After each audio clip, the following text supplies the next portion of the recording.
Hello, everyone, and welcome to the Pineapple Podcast. Today, I have my dear friend and real estate advisor and mortgage broker, Donna Lynn Doucette. Everyone, please welcome Donna. Donna, thank you for joining us on the Pineapple Podcast today. I just want to hand it over to you to sort of give yourself a quick introduction to our viewers today. Thank you. Well, I'm excited to be here. For starters, I am a KeySpire member.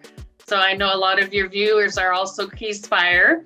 And like many people, I've had many career changes throughout my life, and I wasn't always a realtor. I started out in the corporate world and made the transition to real estate, where I started my career in Toronto. And I'm now in Aurelia and loving it here.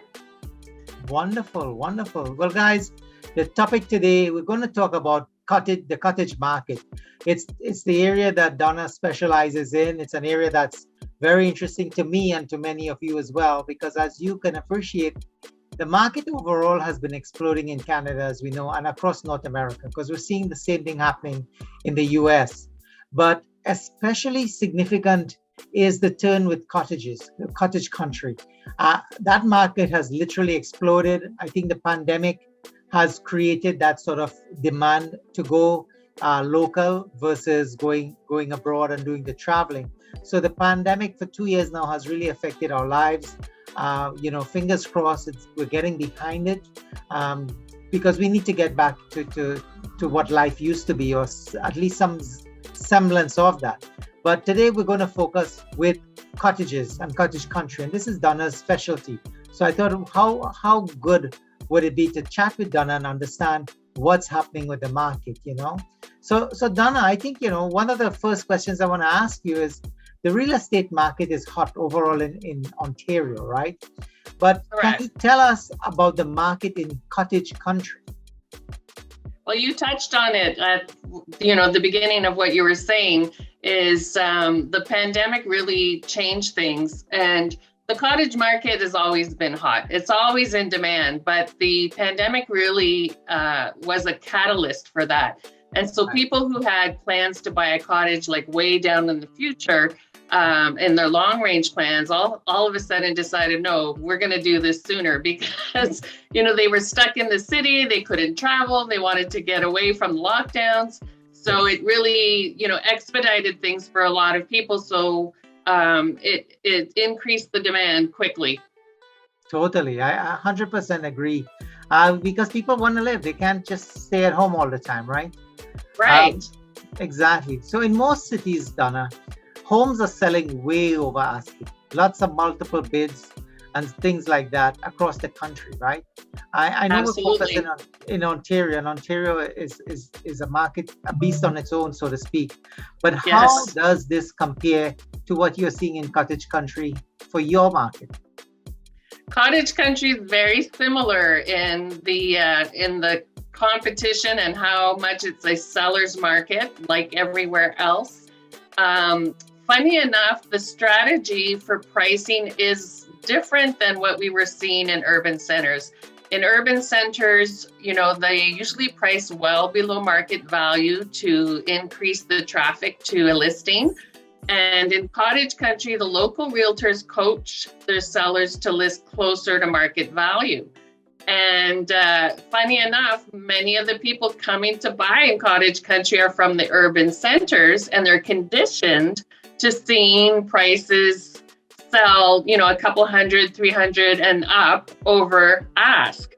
Now, they come to cottage country with that mindset. And of course, everyone says to their clients, bring your best number. Yeah. And the best numbers are rarely close to the list price. They're, 2, 3, 4, 500,000 over. Wow. So the impact on pricing is incredible then. Absolutely. And because it's a supply and demand issue where you have fewer listings than what, the demand is for buyers, you're going to have the prices go up as a result. Okay. So it sounds like, cottage country, you got to navigate, I guess, carefully in order to get properties, because if it's responding the same as urban centers where there's not enough inventory, we're overpricing. I guess, one thing I'd like to ask you is, can you share with our viewers some tips or techniques that you found very good in finding a cottage?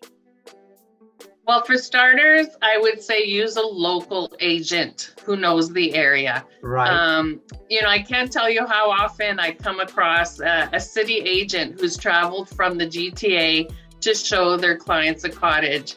And, I'm sure they have a great relationship, but unfortunately, they're not privy to the nuances of buying a cottage that's very different. You have septic systems, you have wells, there's a shore road alliance, and these are very foreign words and things that, a typical buyer won't know, and they need guidance from an agent on how to navigate that. Totally. I mean, that is a reality. Coming from a city, what is septic, right? So many things nuances we have to learn about with cottages. Sometimes you get an extra big lot and you're wondering, well, I can do so many things with it, only to realize the bylaws don't allow it simply because you have the septic tank, right? So maybe we can talk a little bit. Yeah, let's talk a little bit more about the bylaws and what we should be concerned about as buyers. Yes. So, of course, you have people who are buying a cottage with the intention of maybe it's a tear down and they want to rebuild, or maybe they need to add a bunkie for extra space. Yeah. And so each municipality is going to have their own set of bylaws, and you need to be able to guide your client when you're dealing with somebody who has these goals in mind to, know where to direct them. For example, I'm sure many of the Keyspire people are looking for not just a cottage for themselves, but an investment property. And believe it or not, there are some bylaws in some municipalities that are preventing short-term rentals. So if that's part of your goal, you need to know what areas to avoid. Yeah, it's funny. I've been dealing a lot with that as well, in talking with other investors. Where the cities or the towns are actually stopping it. Sometimes they put it as you're allowed a 30-day minimum versus the nightly sort of rental. So it is creating a problem. Some areas you have some grandfathered zones. Some areas you're totally not allowed. So I guess to your point, you really need a local area expert really in order to navigate. Absolutely. Right? Yeah. So with the cottages, though, I guess one of the things with the bylaws, as we talked about short-term rental, you got to be very careful. So, are there any surprises in store for people looking to buy a cottage? What's your experience and your opinion with that? There certainly are. And I think until people experience it, they may not be aware. But when you're buying a cottage, especially if you need a mortgage, when you have a mortgage, you need insurance, and there are some different stipulations for cottage insurances. For example, you need potable water for a mortgage. You might need a wet certificate for the insurance. So these are things that people are not used to dealing with in a city transaction. The wet certificate might come up in, some old century homes that have old fireplaces, but, it's very common in cottage country to have a wood burning appliance. Yes. So those are a couple things. The other huge surprise is the cost of utilities. Yes. It's not like what you expect to pay in the city.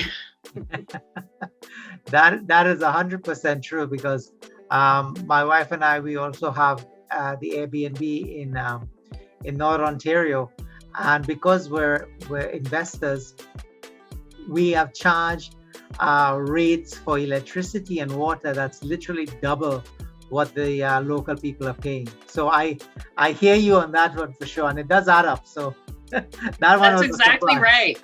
That's exactly right. In fact, myself, before I became a realtor, when I purchased a cottage, I had the assumption that, I'm going to just be paying double utilities. Whatever I'm paying in the city, I'm going to be paying roughly the same amount. And many places are heated with propane, and propane prices fluctuate. And, sometimes if you don't do a lock-in where you lock in a rate, you can end up paying prices for heating that are similar to a mortgage payment. So that turns out to be a big surprise. And it's good, again, to have a local realtor who will say, you need to lock in those rates. Otherwise, you're going to have a surprise over the winter if you have an all-season place. And hydro, because it has to travel further to where you're connected, the delivery charges are crazy.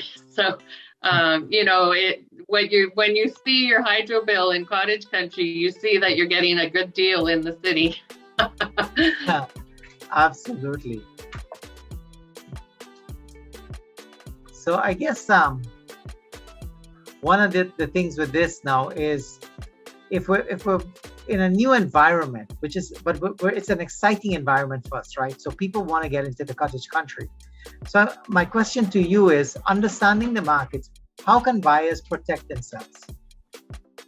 Well, it's very important to start off by consulting your finance person. So whether that's your bank or a mortgage agent or mortgage broker, just to understand what your budget is, because you need to know what you're going to be dealing with. And again, although the listings are usually priced closer to market value, as I explained, they usually go a lot over.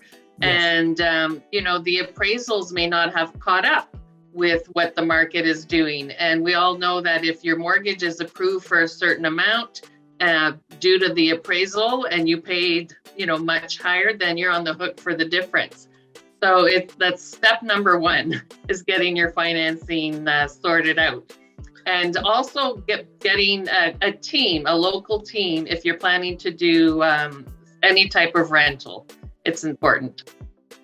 Totally. I mean, that is important. It's funny though, like right now, in order to purchase a property, a lot of people, because they're overpricing or overbidding, they have to forego a lot of the conditions, financing, inspection.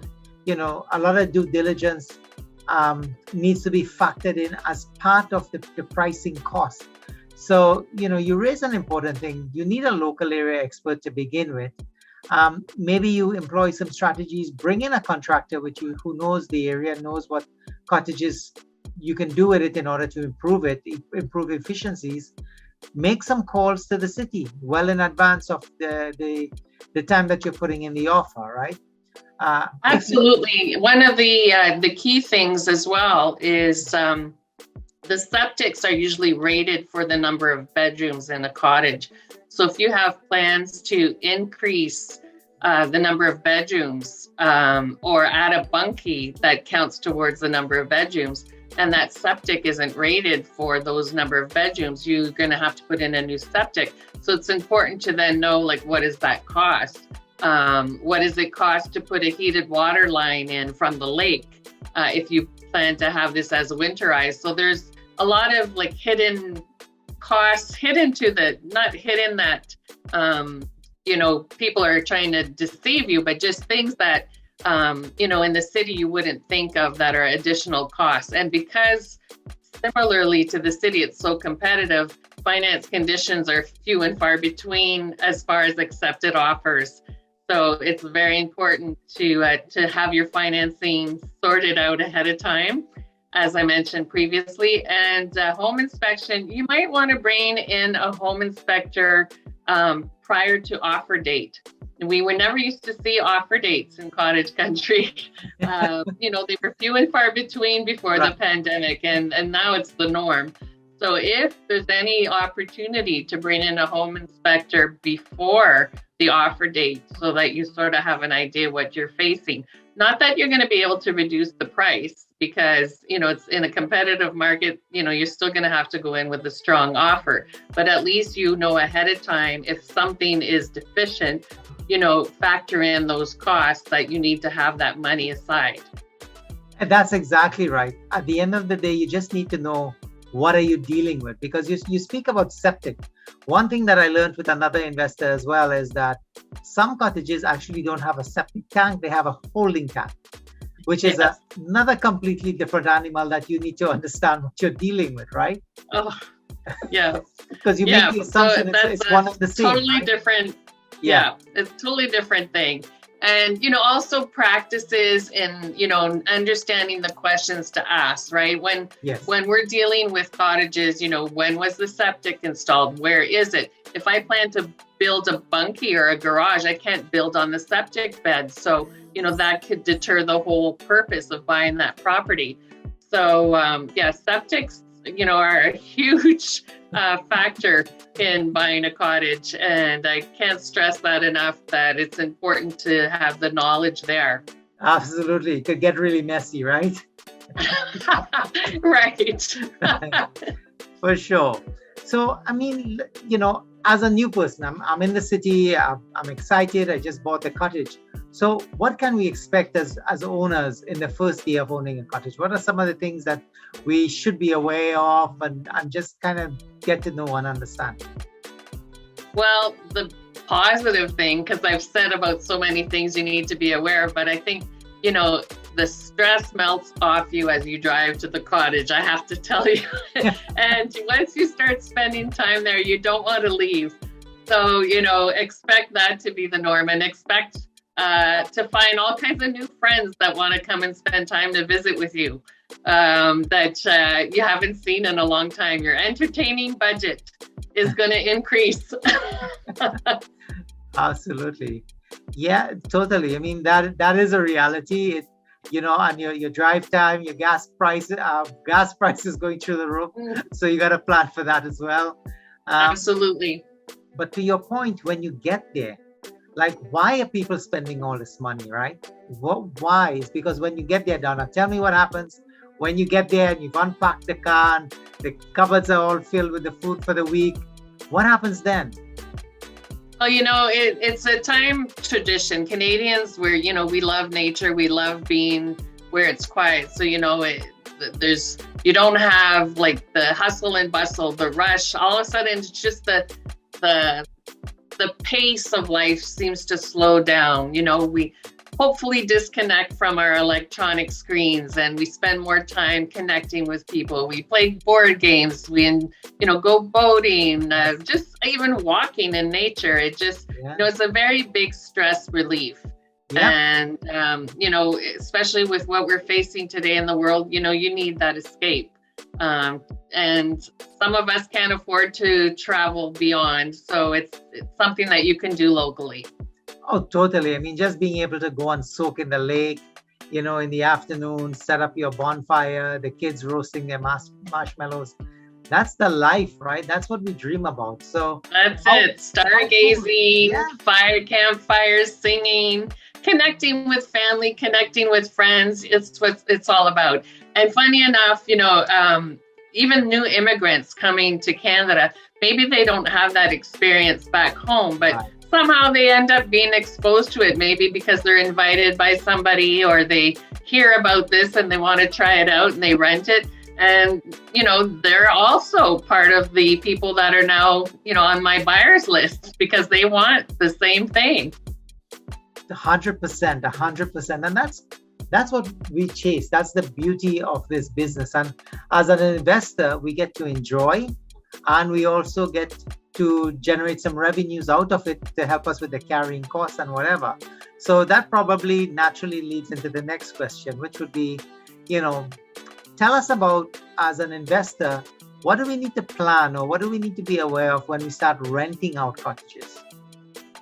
Well, as I've mentioned about having a team, that's critical. So you're going to need somebody that's maybe a property manager or have somebody who can act as a liaison for you, or start making your own connections with maybe electricians, plumbers, because want to or not, visiting a cottage, I keep bringing up septic, but, you can't flush everything down like you do in the city. And people who don't have that knowledge, problems happen. So you need to have somebody that you can call up and say, hey, can you drop by the cottage? You don't want to drive. If you live hours from the city, you don't want to have to, jump in your car every time there's an issue.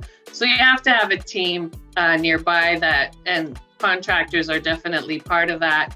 Maybe you have a property management company in lieu of that. Cleaners, trusted cleaners who will go in there And not just paying to clean, but maybe you pay them a bit extra to sort of do an inventory, as a check on everything's the way it was when they came and left. It's left the way that they received it.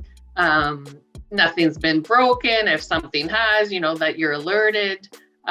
Replenish supplies, like maybe the propane and the barbecue. So, there are all these little things that, when you're there yourself, like you take for granted, you just go and take care of things when you need it. But if you're not there yourself, you need somebody to step in and take care of that. Absolutely. I mean, that is really important because, some of the criteria, we have the short-term Airbnb strategy. We also have where you'll do friends and family. And then there's actually a network of people that once they start coming to your place, sometimes they want to come year after year. So absolutely. I was one of those people. There you go.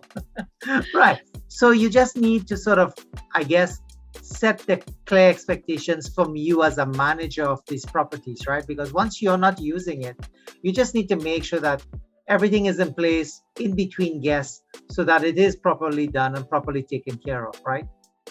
Absolutely. So, even some people will go as far as hiring somebody that does the renting for them. So there's a lot of different avenues for that. Obviously, people are experienced with Airbnb and VRBO and those kind of things where it's all managed by the host. But then there's also some companies that are maybe even local to your cottage that they deal with that, and they do all the vetting, they handle all the deposits and everything, and they take that worry out. So it's, and sometimes too, they have a roster of local people that they can help if things should arise. So it's nice to have that in your back pocket as well. But knowing though, the cost has to outweigh the benefit, or the other way around, the benefit has to outweigh the cost rather, because when you consider now the price of gas, if you're having to run up and take care of this yourself, it's probably worth it to pay somebody to look after that. 100%. That's exactly right. So, you're touching on an important thing here too. So I think one of the things I know a lot of viewers have been asking about, and it's a bit of, where are we going with prices? Do you see, tell us what you see in terms of cottage prices. Do you see it dropping as we come out of the pandemic, or do you see it continuing to grow the way it's growing? What's your opinion on that? Well, I wish I had a crystal ball to predict that with precision. I could talk to you about historically. So historically in cottage country, what we've seen is there are seasonal dips and there are some peaks and valleys. Some years are better than others. But when we look at the last 10 years, the last 10 years are the same as previous decades. It's a steady incline, of price increases. So we don't see prices going backwards to years before. It's consistently increasing over the decades. So that's something to keep in mind. It's not for the faint of heart. If somebody is in it for the short term, hoping, to do a flip, you might be taking a tad of a gamble depending on how much cost you have to put out there. And maybe, the next season, all of a sudden, the prices aren't what they were, the previous season. So it's not as predictable, say, as an urban center. But the demand is still going to probably outpace supply for, many years to come. And I still believe it's a great investment, even for your own personal use and long term. Yeah, I think I agree with that point of view, because to me, the supply and demand is really the driving force in it. People do want to have a little getaway, and there's no better place than a drive, right? Whether it's an hour, 2 hours, 3 hours away, most people are comfortable with that. I think supply and demand is definitely going to be a big contributor for where the prices are going to sit. And let's face it, if I've purchased a property $700,000-800,000, I'm not looking to sell that at $600,000. So I think market dynamics is going to be critical, because people are going to be in a position where they want to see their investment growing. And the economics for Canada makes a lot of sense. because in this market, as we can see, the economic engine and diversity is coming. We also have the influx of immigration coming into the country as well. With the Canadian government actually, they've said that the next 3 to 5 years is going to be the most amount of immigrants they've ever brought into the country, right? So and targets were 400,000 for immigration. That doesn't even take into account the refugees that are coming, and some refugees are coming, with skilled jobs and, are going to be in the workforce and part of the people that are going to be buying properties. Yeah, totally. I mean, it's such a sad situation to see what's happening in the world, but they're going to need support. They're going to need help. Canada has always been a blessed country for helping people globally all the time. So we are here to help, and ultimately they're going to get integrated into the community. They're going to be looking for cottage investments as well. I think or rentals, right? Because not everyone can afford to buy a cottage. So as an investor, knowing that rental pool is always going to work for you, because I know for a fact that people who rent properties out, like you said, they have their repeat visitors, but people who decide, this year I want to rent, and they think they'll start looking at April. Wrong. You're not going to find anything in April. You need to start looking December, January for that summer.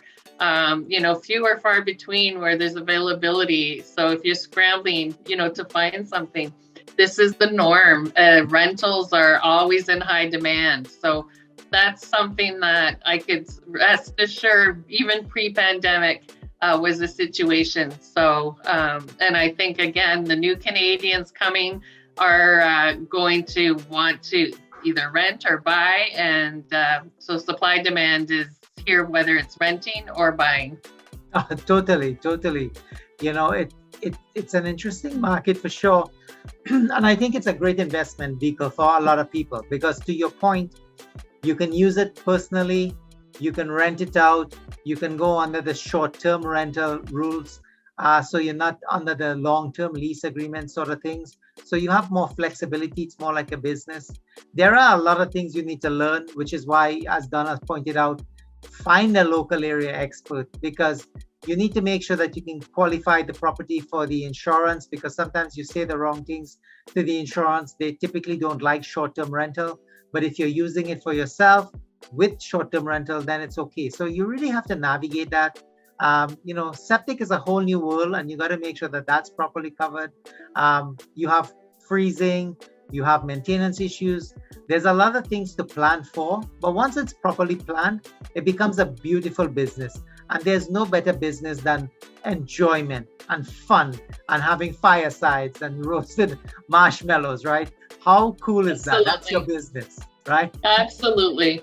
And I have to say, the other part of the team that we didn't touch on, but for sure in investment, you're going to want to have an accountant who can help you understand the things you can write off. Because as you're running it as a business, that gives you opportunity to write off part of your interest if you have a mortgage and some of the utilities. So, that's important as well to add to your team. Totally, especially the mileage. You can write off the mileage today. So we need it. We're laughing, but all the help we can get right now with the prices. Yeah, supply chain is heavily impacted. Strong demand for housing, so it's just part of the carrying cost, right? And as you future price your nightly rates, you're going to have to account for higher costs. Means higher costs to the end user. So these are really things we got to deal with, right? Right. And depending on, what the properties are, I mean, normally when people think of cottages, they're renting waterfront properties, but even country homes in those areas are a huge draw. Some places it's skiing that attracts people, like in Collingwood. In the area where our cottage is in Halliburton, it's very much a snowmobile mecca. So, it's a 4-season attraction. In the winter, the snowmobilers come. In the summer, we have the boaters and people who love the summer cottaging season. And, it really depends on what area you're going to as to who you're going to attract. So that should be something that you keep in mind when you're buying, as, who is your audience, or who would you expect to have it? Do you have it only rented in the summer? Are you buying a 3-season cottage? Or is this some place that it would make sense to have a full 4-season home? Absolutely. And you're 100% right. Like we, my wife and I, were actually invested in Wyerton, Ontario. That's going towards Tobermory. Over there, it's a great little spot. It's a great space. We have one that's a tiny little cottage that's rented year-round for Airbnb or short-term rental. But we're also building. We have a lot in the area there that we're going to be building a beautiful property there that's on the water. So we can't wait to see what the that would be. But it's an exciting space. It's an absolutely exciting space. Yes, and I'm sure you did your homework and checked out the market to find out, if you were planning to rent, what the nightly rentals are. So, they could go, depending on what the market is and, what type of property size, anywhere from, 300-400 to like over 1,000 a night. There's some McMansions, we call them, in Muskoka, where, it's not unreasonable to see a weekly rental in double digits. Oh my God. So absolutely. And that's the beauty with this business, right? It's about vacation. So people have the budgets. We don't know what normal would look like going back to tourist destinations, because the pandemic, it's not over. We're just trying to get back to normalcy. And I think people have a high degree of confidence in their local home markets, right? So Canada is positioned to rock, and looking forward to that very much so, Absolutely.